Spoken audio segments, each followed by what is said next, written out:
Hello and welcome to AA Connect. AA Connect is a podcast you can either view or listen to and is produced by the Automobile Association of South Africa. My name is Leighton Beard, and in these podcasts we will discuss a range of topics and issues relevant to mobility in South Africa, Africa and the rest of the world, and inform you of the trends and debates within this sector. In our world, mobility covers a lot of ground. It talks to automotive issues, transport issues affecting motorists, cyclists and pedestrians, public transport, road infrastructure and legal issues which affect everyone and anyone on any type of road in our country. Through these podcasts, we hope to give you some insights into what is happening in the world of transport and mobility and introduce you to some of the relevant role players in this sector. The AA is available on a range of platforms and through various social media. If at any time you want to get in touch with us, view any of this and other material we have produced, please visit one of the sites for more information, and that information is on screen at the moment. In this edition, I'm very pleased to say that we are joined in our studio by Mohammed Kaka, the National Sales Director of Maxi-Cosi in South Africa, and Purnell, Executive of PR and Communication at the Automobile Association. Welcome to you both. Thank you very much for being here today. Thanks, Leighton. So, Mo, the theme of our discussion today really is going to focus on child safety. And we talk about child restraint systems, and we have a child restraint system here, and booster seats, but most people just know them as car seats or child seats, right? Correct. And we have a lot of information about that, but I don't think it always gets to the public of South Africa, right? No, agreed. I think filtering down the information is something that needs to be ongoing. And there needs to be a lot of awareness and importance from a parent's perspective as to understanding what the child restraint is going to do, going further on from that, so that a lot more can actually start happening with regards to what is the right thing for me to do and how should I be protecting my child in the car. Exactly. And Philip, we talk about this quite a lot in our office, in the Public Affairs Division. Let's just first of all say, what does the Public Affairs Division at the AA actually do? I work in it, but I'm not always sure that you're happy with that I know everything that we're doing there. No, public affairs, well, to step back, the Automobile Association is a not-for-profit club. We're there for the benefit of all road users. And the Public Affairs Division drives the messaging to ensure that South African roads are safer places to be. Right. Safer for pedestrians, safer for drivers, and safer for passengers. Correct. And one of the big things that we focus on at the AA, Philip, is child safety. That's a very important thing that we do. We've recently done research, and to Mo's point, 7% of people that should be using car seats actually use them. The other 93% don't use them. That's a big problem for us, right? Yeah, there are a couple of fundamentals in that argument, and the stats are correct. It's not just a matter of people using them or not using them, though. It goes beyond that to, are they using the correct child restraints? Right. Do they know how to use the child restraints? A number of these things are a lot more complex to put together than they look on paper. Right. And if they're not put in properly, they can be dangerous. They can be Are they dangerous. using very old child restraints? Right. Very old child restraint that's been handed down through half a dozen children is going to not be as safe as a new one. Right. So there's a lot of complexity to what people need to familiarize themselves with. And if they take just a few minutes, they will make their children much safer in their cars. Correct. So we'll get to the issue, and I know Mo's quite passionate about this issue of doing before you actually buy a child restraint. Just in terms of the legislation, Philip, just to give some context to the discussion we're having, there is legislation in South Africa that governs child restraint systems and car seats. And I think from both our perspectives, Mo, from yours and from the AA's, we're very happy that there is legislation in place. It indicates that government has acknowledged a need to have some sort of law that governs this. But the law at the moment, Philip, is that your child must be 3 years old and under to be in a child restraint system. That doesn't always work for us, right? Well, to clarify, the law says that if they are 3 years or younger, they must be in a child restraint system. But the problem is that anybody under the height of 1.3 meters is the wrong size and shape to be using a full-size seatbelt system in a car. Right. I think Mo's probably much better positioned to explain why that's important and how that Yeah. impacts child safety. Yeah, So most, yeah. yeah, most definitely. So pretty much it's just, even if you looked at it from an adult perspective, when you sit in a car, perfect placement for a seatbelt requires that the seatbelt doesn't cut across your neck, Right. level on your shoulder. And when it's actually going in and buckled up, it doesn't sit across your abdomen. It sits on either side of your hip. Now, if I'd actually had to position myself and look at where car seat belts normally start from, and that's where the 1.3 meter comes in. So it starts from 1.3 meter upward, where that positioning of the seat belt's correct. You normally do adjustments with your actual seat if you're a bit of shorter, or move lower down if you're taller to make sure you've got a good seat belt placement. Yeah. Now, for under 1.3 meters, no vehicle, especially in the back seats, don't do height adjustments for these type of Okay, I'm things. with you. So ideally, when a child is sitting, or somebody under 1.3 meters sitting, you have a seatbelt cutting across the neck and sitting across an abdomen. In the case of a collision or frontal impact, you kind of have this effect, and that causes head, neck, and spinal injuries, Big time. or severe abdominal ruptures and spinal impact. So the positioning of the seatbelt then eventually takes people from taking the seatbelt and running it behind the kid, Yes. which then basically leaves that completely exposed when moving forward. So under 1.3 meters in height, vehicle manufacturers have started off as at the base point. Anybody under 1.3 meters in height needs to get a child restraint, Yes. effectively. I mean, just having a look, this is a it's not a car seat as such. I mean, we've got another example that we'll bring out just now, but this is something more that people would call almost a booster seat. Just explain to me why something like this is really important to have if you're a parent in a vehicle. Okay, so I think the first question a lot of parents don't understand is, up until what point am I going to be having a car chair in my life? So the 3-year category, legislation, understanding that my child needs a place to be, especially if I'm driving by myself, people kind of get that point about that. But a lot of people, or parents or drivers, don't realize everybody over 4 years is where we're actually missing out on the fact, hey, they still need a child restraint.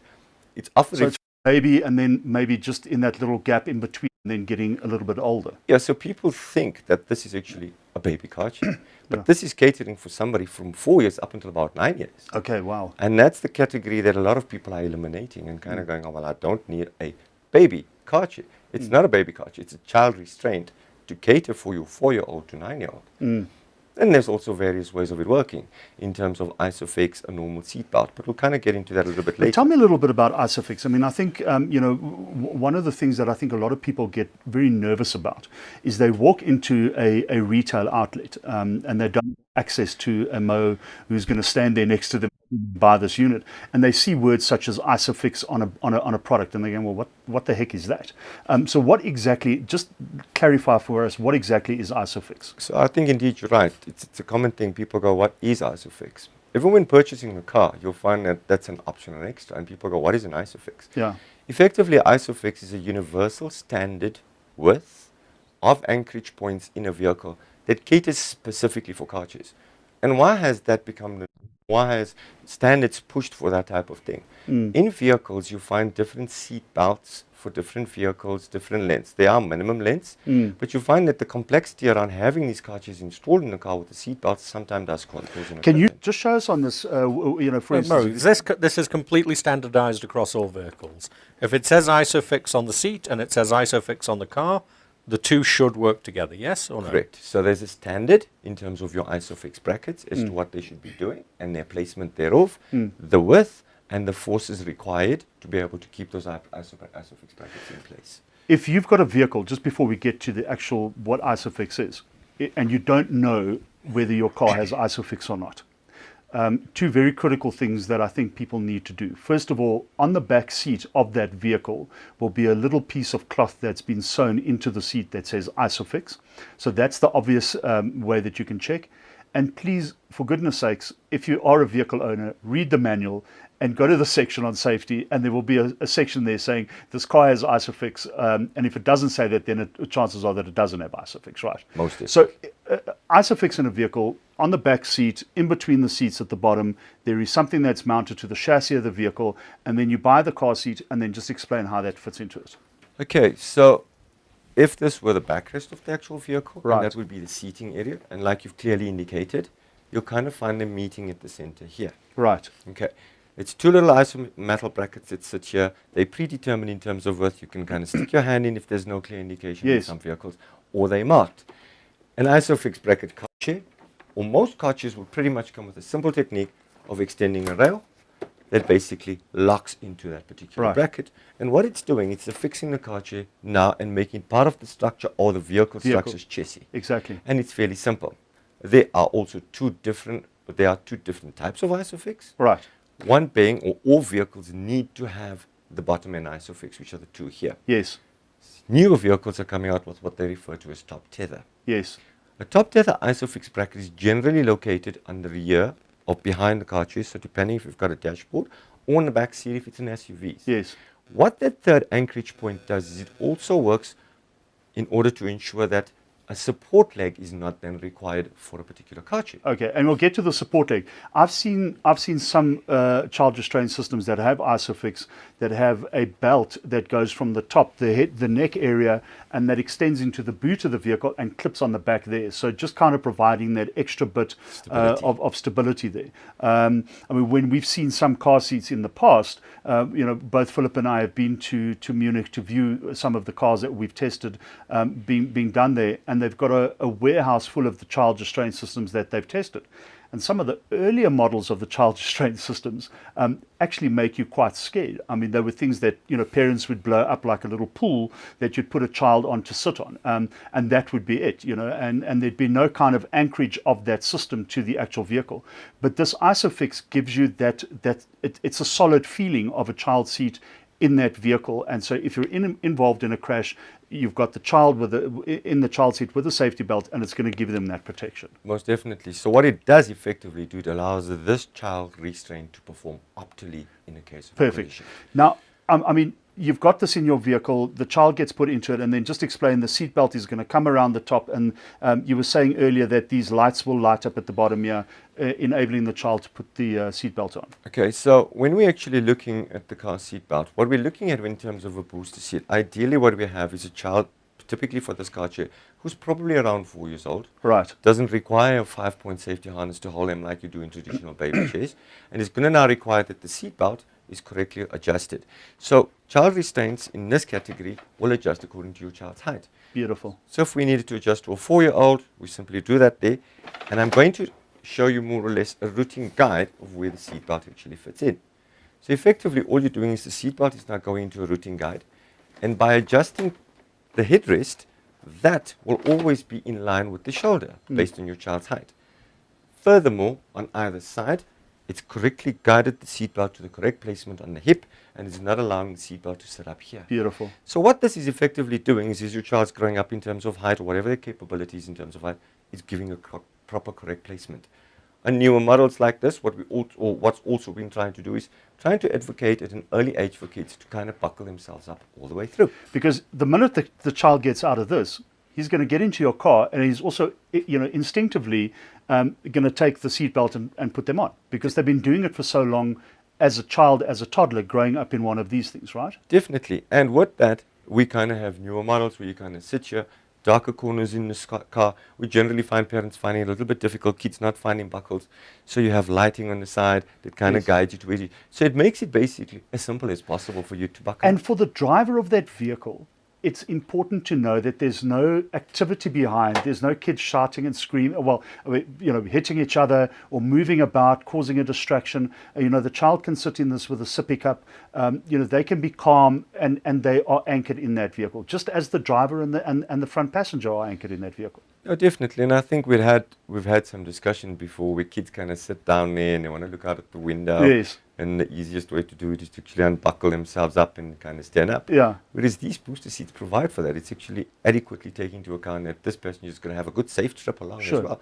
And ensuring drivers are also not distracted, because everything's there, it's capable, and now we're off to go. Just, if we can have a look at this other car seat that you brought, Mo, if you could just take that one out of the picture. This is a very important one that we've got here, and the reason I wanted to talk about this is threefold really. It also has Isofix, but we spoke earlier about a leg support. Now this doesn't have it. Just explain what the leg support does when you've got Isofix in. It's basically a thing that comes from the front of the car seat and goes into the footwell of the car, right? Correct. So I'm kind of going to use myself to explain that. In a frontal collision, or me facing or driving this way, okay, my legs provide adequate stability to prevent me from going forward. Right. So a support leg in the front of a car chair, what it actually does is it reduces the forces of impact going forward facing. Right, right. So support legs, or the top teth at the top, actually reduces the ability of the car chair to move in a collision and holds adequately. Right. So in cases like car chairs like these, and we kind of, because we're so used to selling car chairs, we kind of used to always doing it in the right direction.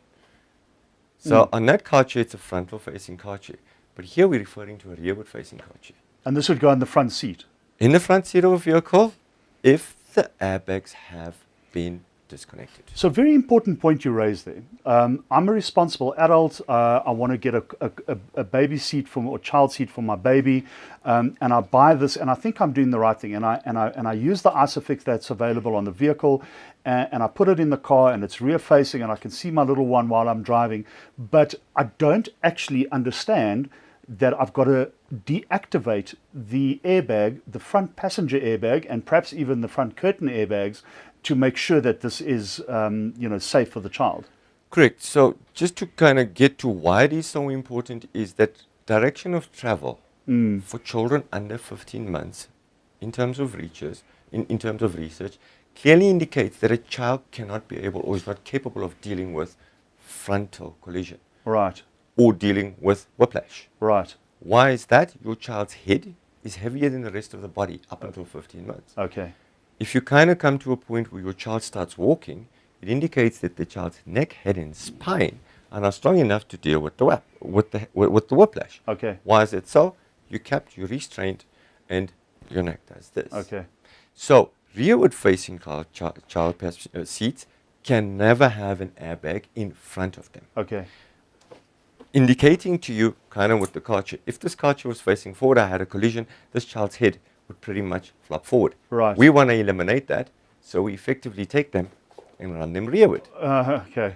Consider in a collision that an airbag is going to actually come out of the dashboard and now do the same. Yes. It would hit the child in that direction. So And it has severe impact. But this car seat does say deactivate the airbag, right? Clearly. I mean, it's clearly marked on there, deactivate the airbag. Correct. So the message for any parent who's going to use this thing is, A, do your research. B, make sure you've got it fit for purpose for your vehicle. And if you're going to have a rear-facing airbag, please deactivate at least the front passenger and perhaps even the curtain airbags that go in it as Ideally, well. Right. yes. Okay. We spoke earlier about the legislation around these things. I mean, all three of us are parents and we want to be responsible adults. Why do you think it is, Mo, that so many people aren't using child restraint systems? There are a number. Firstly, I think, and I'm going to start off by saying that, do people really understand the consequences of a child under 1.3 not being a child restraint? Right. As also the affordability aspect. Yes. Where people go, oh, I've got to now buy an additional child restraint to keep that there. So the conscious behavior is the starting point, where we need to understand that, is my child really effectively safe in their car? We tend to look at a lot of other things in terms of our child's safety. Right. But car chair safety has not been taken seriously. And this is something that you and I have spoken about as well in the past, Phil. I mean, if you are a parent whose child is out of the car seat, don't throw the car seat away. Keep that car seat, maybe give it to an organization that is going to recycle it in some way and let somebody else make use of it. I mean, Mo, that's something that you're happy, people using those second-hand car seats? Most definitely. But as with any safety item, typically tires, wear and tear is really essential. Right. So if the car chair has been used extensively, yes, we need to consider what are the safety implications of continuing to use it. Yes. Buying a car chair that's been involved in a collision, unfortunately, there are no tests to confirm a car chair can sustain a second collision. Right.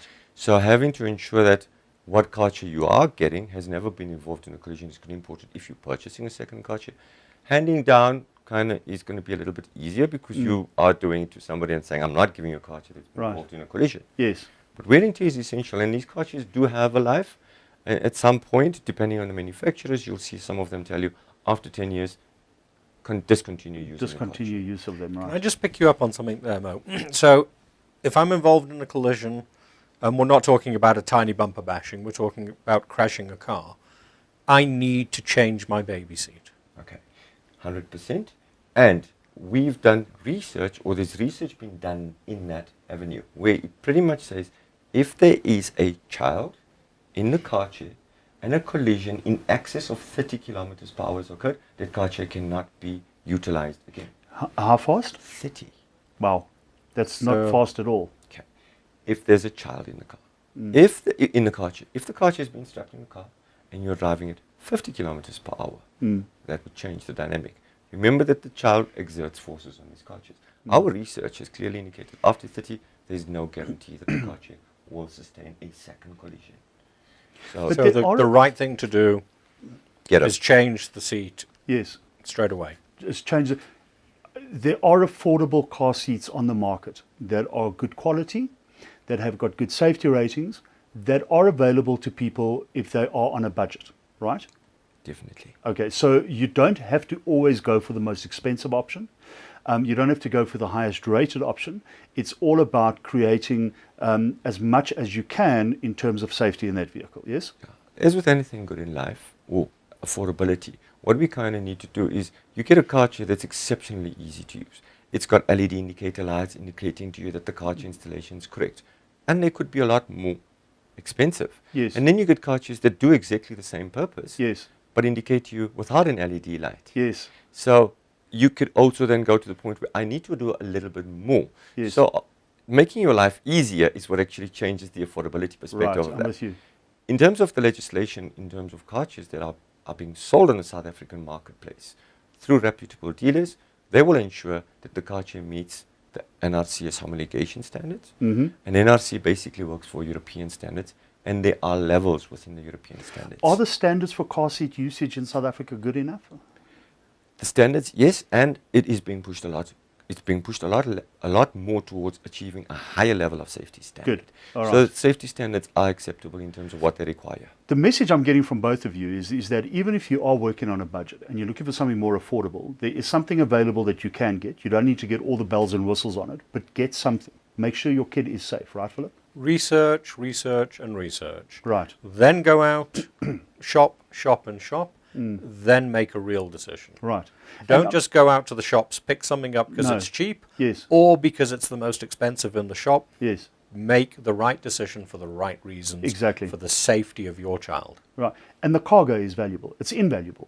I mean, you can't put a price on that cargo. So you want to make sure you are protecting it at all times. I mean, we've spoken before, Mo. I mean, I'm actually getting goosebumps just thinking about, some of the things that we've spoken about in the past. Do they work? I mean, I know the answer, but, do they work? So being involved with our clients or consumers directly in order to establish more research on these things is something that we really push. As recent as a day ago, Yeah. I received a call at 6 o'clock in the morning to indicate that the evening before there was a frontal collision, which was probably around 80 kilometers per hour, head-on collision, 3 adult passengers. Before you go on, I just would like to say 80 kilometers an hour is actually pretty fast. I mean, we test the cars at 64 kilometers an hour in our Safer Cars program, and 64 kilometers an hour is the international standard for the average of what these things occur. And the damage caused at that speed is quite significant, Philip, right? So you're looking at, 80 There kilometers is a lot not- of damage to the car Yes. and to the occupants if the car is not safe enough. Exactly. So 80 kilometers an hour is a big speed, It's right? a big speed, SUV, decent safety standards ratings. 3 Right. of the occupants in the car suffered mild to moderate injuries. Okay. And a child passenger at 19 months old, Wow. correctly strapped, not a scratch. Excellent. We have the mum ecstatic about the fact that her child is fine, requesting from me, should she continue using a car chair? Yes. Because it's not sustained any damage. Yes. And instinctively, no, it's done, and we've got to get rid of it.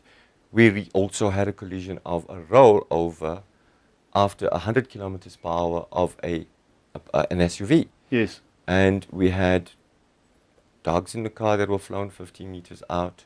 We had That parents car rolled 7 times. 7 times. And we had parents in hospital for a period of 2 weeks. Yes. With a child that was discharged the day after being assessed. Yes. 12 weeks old. It's a very fragile child. Do they work? We've seen first-hand proof of it. And in fact, that example that you're talking about, we were in the same studio recording an interview at that time, and that father just welled up when he was speaking about, he went to the vehicle because his baby was basically still in that car. And his baby was crying. Obviously, there was some trauma that was, not physical, but emotional trauma that baby experienced. But he was able to take that kid out of the child's seat. And he was thrilled. I mean, I think when he saw you, he actually hugged you, Mo. Yeah, that's correct. And the level of emotion and this is kind of where we want to get parents to get the level of emotion when purchasing the car chairs. Yes. And the level of emotion in actually seeing how that car chair works. Yes. You kind of feel that you've done the right thing for your kid. Exactly. And getting that emotion before you buy your car chair, where, I've just seen a collision across the road. Yeah. What if I had my child in that car? And what would have happened? Once you get that, you sort of feel satisfied, you feel good about it, and believe you me, you can see the difference in change of when you'd shown him how to install a car chair first, and the next time around, the pedantic nature of ensuring that everything was done 100%. Correct.